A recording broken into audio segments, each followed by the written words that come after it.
Wandering around Chidambaram is always an experience. I seem to do quite a bit of wandering around. We all do that though, right? To some degree. Why, I wonder? In search of self, in search of art, in search of life. It's different for different people. There is this thing though with diaspora kids. Most of us tend to go through a very deep exploration, especially of culture and identity, at some point in our lives. Because usually we're given two very different cultures and told to follow both. That in itself is a journey, and ultimately we end up following some variation of a hybrid culture. My journey has been that, and I've used Indian classical dance and Shastram to explore this. But each of us handled this differently. I was intrigued by the mix that KH Khanna had, and was very curious as to how all this had shaped him as a person and as an artist.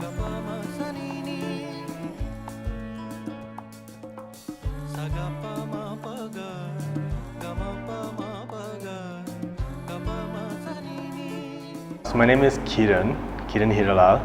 I'm originally from Vancouver, Canada, the west coast of Canada, where I was born and raised. 23 years of my life I lived there. Then I relocated to the East Coast, Toronto. That is where I met my current teacher and guru, Srimati Malini Pararajasingham. And she's the one who actually gave me my stage name that I go by, Khanna, which is a funny story because when I first met her, she kept calling me Krishna Khanna, because she couldn't remember my name, Kiran. So it just stuck that way. So I just affixed my initials to the front of it, KH Khanna, like that. And it's been working for me ever since. She is ex-faculty from Ramanathan College, the University of Fine Arts in Jaffna. So she was a lecturer there, actually. And then she relocated to Toronto in the early 90s.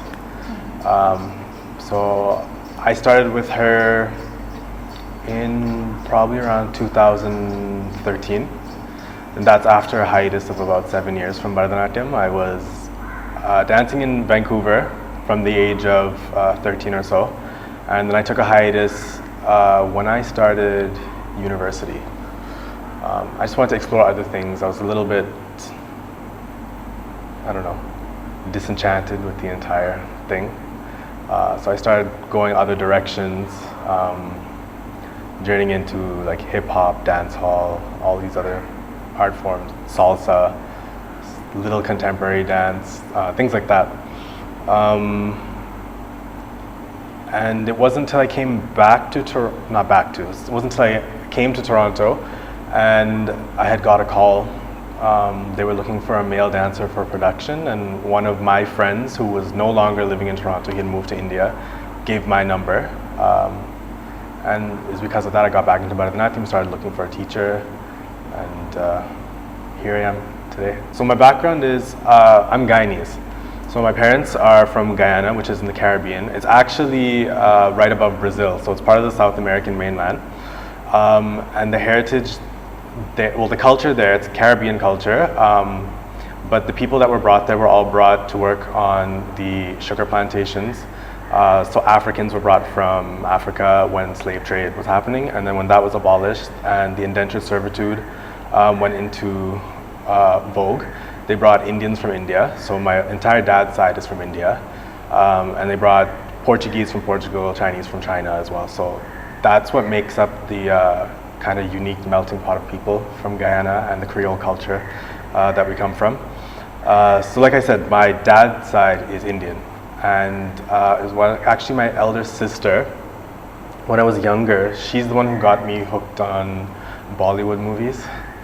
And they were just fun to get lost in the music, dancing. My dad still is a big fan of old Lata Mangeshkar, Mohammed Rafi, that kind of stuff. So I grew up listening to those, and my dad really had a thing for percussion and sitar.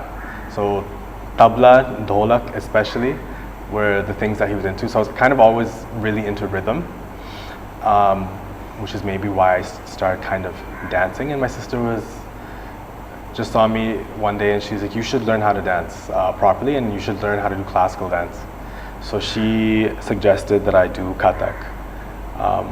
In Vancouver, we have a very heavy North Indian population. So Kathak would be easier to find, but there actually wasn't a lot of classical dance that was available in those days. That would have been the early 90s, right? And it just happened that one day I was in my elementary school. I was probably about nine years old or so. And they had a program where they were bringing people monthly to do performances. So we'd have First Nations dancers, African artists, Chinese artists, things like that. And a lady came one day and she presented Bharathanatyam. Her name was Sudhnya Nayak from Mumbai, and she had settled in Vancouver. And I saw her do Bharathanatyam on stage. I still remember exactly. She was wearing a yellow costume, like vividly, 9 years old, and I still remember that. And I just said, I want to do this. And that led me to my first teacher. Her name was Monica Rameshkant. And she was a disciple of Valavaramya Pillai directly. Probably one of the last because she was younger. Yeah, that's how I started. Just my sister saying, you should dance. I had never seen pure Bharatanatyam. I had seen probably like semi-classical in the movies. And I think that was always intriguing.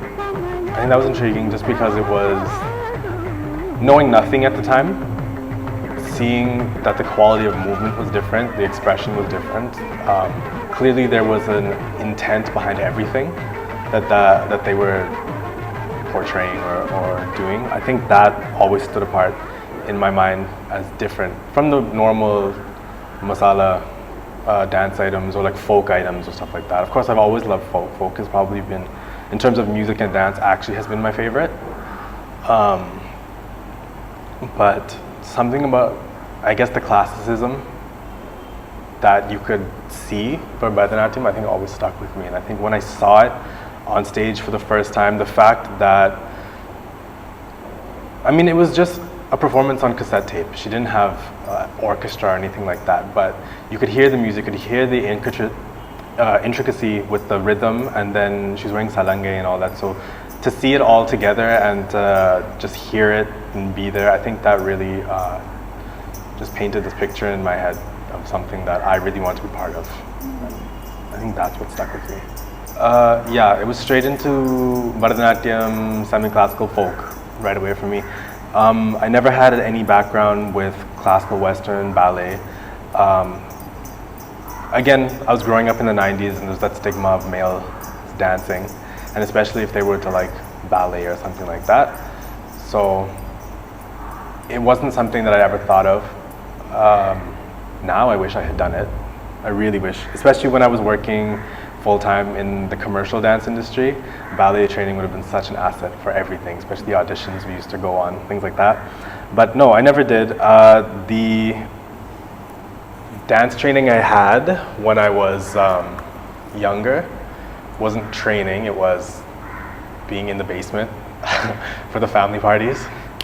They had us dancing from young. I mean, that was just our culture. You get together, you dance. So from before I could walk, I would be in someone's hands and they were dancing, right? So that's something that was always part of me.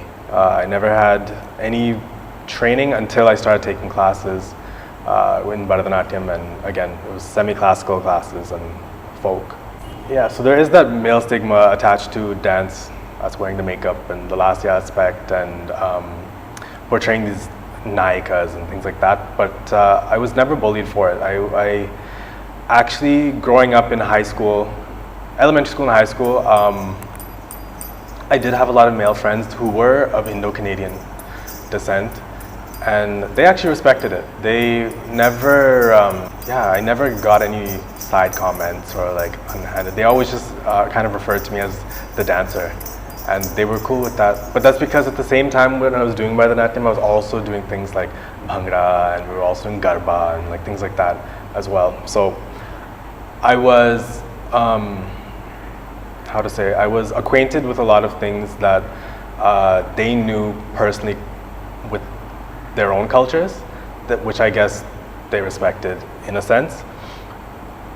We had no South Indians in Vancouver growing up, so it's not like anybody actually really knew what Bharathanatyam is. They could see it and saw it was a classical dance, but they didn't actually understand it, whereas we have a heavy Gujarati and Punjabi population. So when you're doing things like Bhangra, Garba, Ras, things like that, they understand those things, and so they respected that I was doing that, and then they respected that I had that Bharatanatyam base and I was interested in it.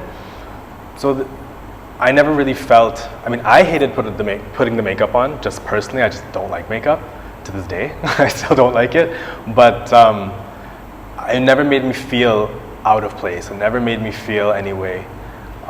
And it didn't affect anything else that I was doing in my life, or for it to come into other conversations or anything like that. So I was lucky to get away from that stigma in that sense. I never really had a tough time with it. And I've just never really been asked too many questions about it, about why I'm doing this, why I'm choosing to do something that makes a male put on makeup and act like a feminine character, this, that, the other. It was never really something that I had to think about. I have performed for my friends. Being younger, there was a dance school that I was part of that we used to perform at least twice a week. Because we used to get booked. This wasn't Bharatanatyam, but we were getting booked for Bollywood, folk, things like that, for weddings, receptions, and all that. So I've had friends who have been at these weddings and receptions and all that kind of stuff, and they'd be like, I saw you there, or whatever. So I've seen them there, and then we used to do a lot of festivals. Diwali, Dasara, all that kind of very big things in Vancouver. So they would put on live stages in these big parks, like you were saying, like the Trafalgar Square kind of thing. So we do those. I'd invite them. Some of them would come sometimes because they'd live close, and they'd see me there, and it was never a problem. They'd be like, hey, it was cool. Not too many of them. I didn't do Bharatanatyam. I didn't perform Bharatanatyam a lot growing up. I actually still don't perform a lot. We spend more time training. So a lot of them had actually never seen me do Bharatanatyam live. I had done it once at my high school. We had staged Cinderella, and it was a full dance. So everything was in different styles of dance. Every scene was a different style of dance, and in that I had done Bharatanatyam in one of the scenes. But it was like no makeup, kurta pajama, like that. So they had seen me dance in like the rawest form without the full regalia, I guess. I think it wasn't until university that my university friends had come and actually come to a show and seen. But by then, by the time you're in university, you're kind of out of that bullied or stigma, or like what you're afraid of people. By then, you're with people that accept you for who you are, or, you know, you've chosen your friends accordingly, like you've become a family with them. So when, by that time came and I was performing, they were really there because they wanted to be there. Yeah, Canada is great for that in the sense that, so on the West Coast, Vancouver, we have the largest Punjabi population outside of the state of Punjab. And then on the East Coast, Toronto is the largest Sri Lankan Tamil population outside of Sri Lanka. So in terms of South Asian, like those two pockets are huge. And of course we have everywhere in between as well. And we have, like I said, we have a sizable Gujarati community on both sides. A lot of Malayalis in Toronto as well. The Canadian scene in regards to classical dance is, one, it's very supportive of anybody doing something. Because again, South Asian parents usually want you to follow a straight and narrow path. You know, you go to school, you go to university, you do something like accounting, law, medicine, but that's like the usual mindset. But they're very fiercely proud of their culture and maintaining that, especially language, especially with the Tamil community in Toronto. They're very, very, very proud of their language and hold that very close to their heart. So almost every kid will learn dance and some form of music, whether it be Carnatic vocal, mridangam, veena, violin, something like that. So the scene is very fertile in that sense that there's a lot of interest. So there'll be a lot of people that will come, that will take classes, that will pursue it to some extent. But of course, the priorities in life are going to be your education and your job and marriage and money and, you know. So it's become that the Arangetram has become a milestone where it means you've completed something and usually you're done. So a lot of these people will race to the Arangetram and then afterwards they're not doing anything with dance. Some will become teachers. So in that sense, for a semi-professional to professional performing artist, the scene for it is small because we have to make our own opportunities. It's not like there's people, a lot of people are calling us to perform or present full margams. People really don't want to sit through full margams, they want thematic presentations, stuff like that. But on the flip side also, when people are taking it seriously, people notice and they appreciate it because there's a handful of young talent that are actually doing something. They're going beyond what the normal expectation was. A lot of people are going to India and pursuing advanced training and coming back, so they'll be going back and forth like that. So people take notice of that and they're supportive. So if a show is happening, they'll come and they'll come in numbers and they'll spread the word and they'll stay and speak to you after and say, you know, I really enjoyed this or took this away from the show. Let us know when something else is happening. So that's there. But again, there is not a lot of opportunities yet because it's still kind of fledgling in that sense. There was never, I don't think there was ever a time when a lot of people took it to that next level as a serious performing artist outside of just teaching. And it's kind of starting to happen now. So we're all kind of testing the waters to see where it goes. And right now I'm talking about Toronto specifically. It's something I'd like to see that go across Canada. I'd like to see a lot more people take interest in having, not even from outside Canada, even other artists within Canada to come and perform and maybe teach or whatever it may be in whatever capacity. At the point that we are right now, it's small, but it's promising.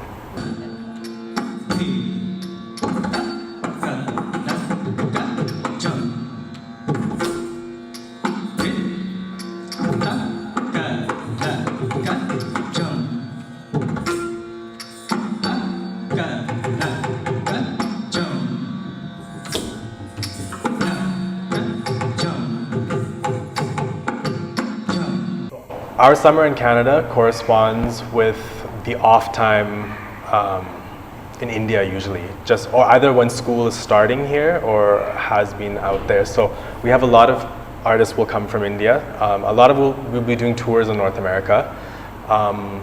During April, the Cleveland Tyagaraja Radhana is happening in Cleveland. So usually from April and then to the end of about July, we'll have a lot of traveling between the States and Canada, Toronto, like that, because a lot of Indian artists will already be there. So they'll come up to Toronto. They'll either present shows, like we have, I think tomorrow there's a show happening in Toronto, Samyoga, which is Shastram, Bharathanatyam, and a bunch of artists from India are there. And the thing is, they have students there as well in Toronto. Some of my good friends are students of them. So because of that connection, they also come and do workshops or lectures or solos, or their students there will do full performances like that. It's not just them, it's with a lot of other artists. A lot of artists will come and in other capacities. We have a lot of students there studying mridangam from a few artists from Chennai. Same with Veena, same with violin. So they come all the time. And then we have a campus of Annamalai University there. So they bring faculty from Chennai every year as well when the exam season's happening. So when the exam season's happening, these artists are also there to teach and do workshops and perform. It's a small campus there, like one little building, but that's how a lot of people will do their certificate course for Bharathanatyam, music. You can get a full diploma degree through Annamalai University without having to come. Yeah, so it's good. We get a lot of exposure to eminent artists. So that's one good thing about Toronto. And again, with the community wanting their children and whomever to learn good music and be exposed to good music and good dance, we have the opportunities for that. The standard is good. There are quite a few artists who are very comparative to artists in India. And again, most of them have done or continue to do advanced training in India.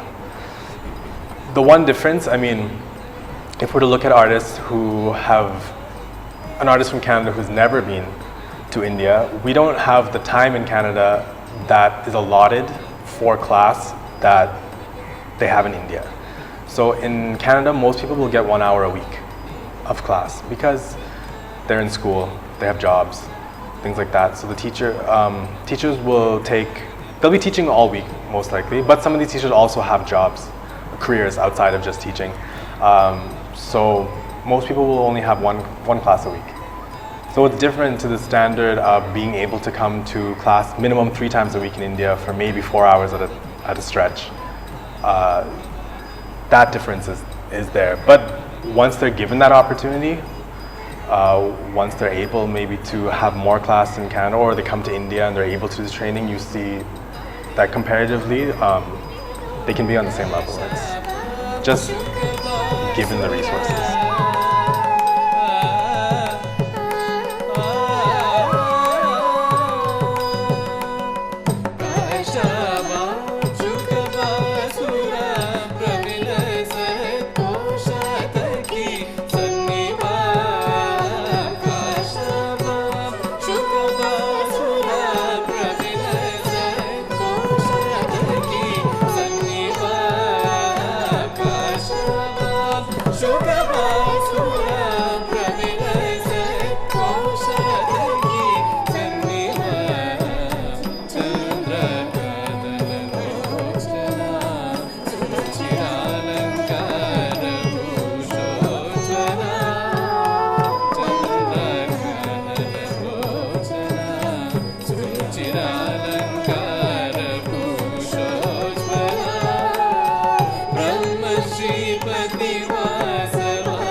Some teachers will actually take pride in teaching you how to teach as well. So you'll learn how to conduct the classes like that. My classes have always been, I'm lucky, my classes have always been without structure, in the sense that if my teacher calls me, it's not just for an hour. She won't say, okay, come this day. I'm free Tuesday, Wednesday, Thursday, so come. So I'll come Tuesday, Wednesday, Thursday. And I'll arrive there, say at 6:30 p.m. and I won't leave till maybe 10 p.m. You know, so it again depends on the teachers, and it depends on how they're able to allot their time as well. But the weekend, even if your class is still only 1 hour, you might be there all day because you stay and you'll watch the other classes.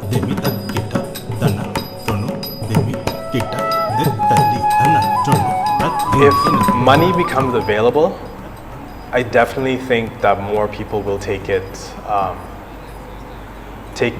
Indian classical art seriously. The thing is, there is money, but a lot of people don't know about it. And I'm referring to Toronto Arts Council, the Canada Council for the Arts, Ontario Arts Council. These councils, they do have money for, like, I came to India on a grant from the Canada Council for the Arts on a mentorship grant.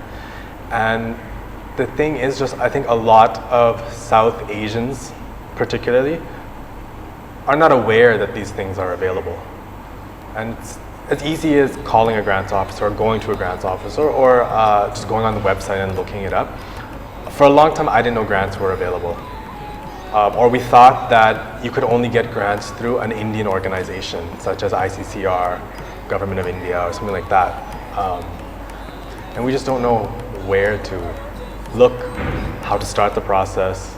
And it's daunting. You're thinking all this paperwork you have to do, things like that. But it's not that hard. And I think if people know that these things are available and are willing to work for it, they would do it more often. I think more people would take it as a profession. Because especially from what I'm seeing with the younger, like the generation that's coming up after say our generation right now, because they see the possibility of being able to perform, of being able to sustain yourself with teaching and performing and traveling. They're very vocal, one, in asking how. They're very interested in coming and supporting these events, and they're also very interested in creating. I've seen a lot of them now have been turning to social media like Instagram, YouTube, and have been doing their own creative projects. They'll be doing cover videos, things like that, which was never there before. Maybe it's one thing like, I don't know, the TikTok generation, stuff like that, but the interest is there. They're definitely doing it. So I think a lot of them would take it seriously if they know they can support themselves.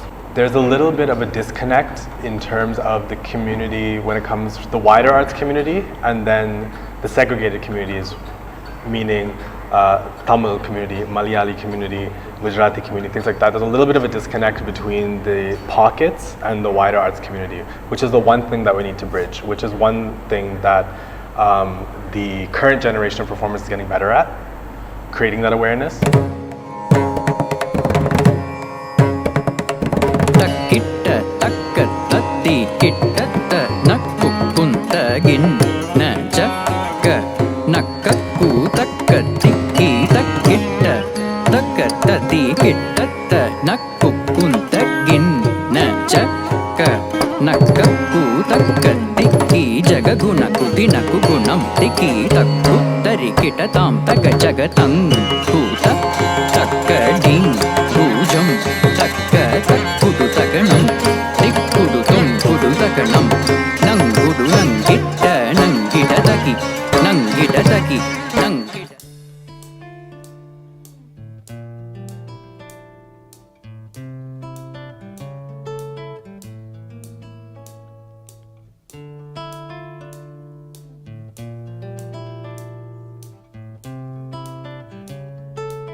ಪರುಲನ ಮಾಟ ನಮ್ಮವಧೂ ಪ್ರಾಣನಾಯಕ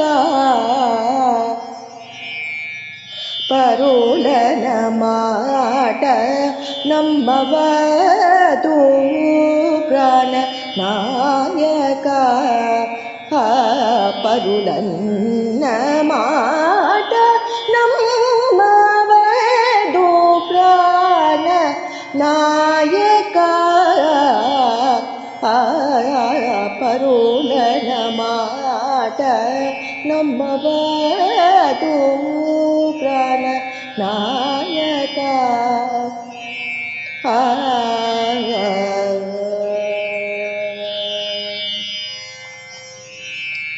ದೀಂ ನಾದ್ರ ದೀಂ ದೀಂ ತನನ ತದರ ತಾನಿ ಬುಧನ ದೀಂ ದೀಂ ತನನ ದೀಂ ನಾದ್ರ ದೀಂ ದೀಂ ತನನ ತದರ ತಾನಿ ಬುಧನ ದೀಂ ದೀಂ ತನನ ದೀಂ ನಾದ್ರ ದೀಂ ದೀಂ ತನನ ತದರ ತಾನಿ ಬುಧನ ದೀಂ ದೀಂ ತನನ ದೀಂ.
Thank you.